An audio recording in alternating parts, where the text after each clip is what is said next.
मित्रांनो, मला एका गोष्टीची नेहमी गंमत वाटते, आश्चर्य वाटते.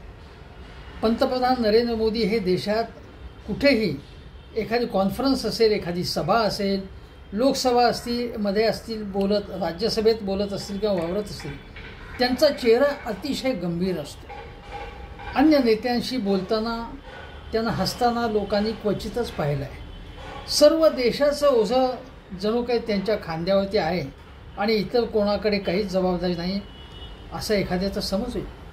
पण परदेशात जेव्हा मोदी साहेब जातात तेव्हा मग ते पुतीन असोत, ते शी जिनपिंग असो, ते ट्रम्प असोत किंवा युरोपातले नेते असो, मोदी हे सतत हसत असतात, त्यांच्या जवळ जातात, त्यांना बिलगतात आणि जणू काही लहानपणापासून ते एकमेकांबरोबर खेळत आहेत.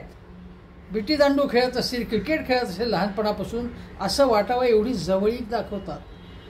आणि भारतात आल्यावरती मात्र राहुल गांधी सोडून द्या तुम्ही, पण त्यांच्या पक्षाच्या नेत्यांशी सुद्धा अंतर ठेवून ते वागतात. का बरं असं? मला प्रश्न पडतो हा.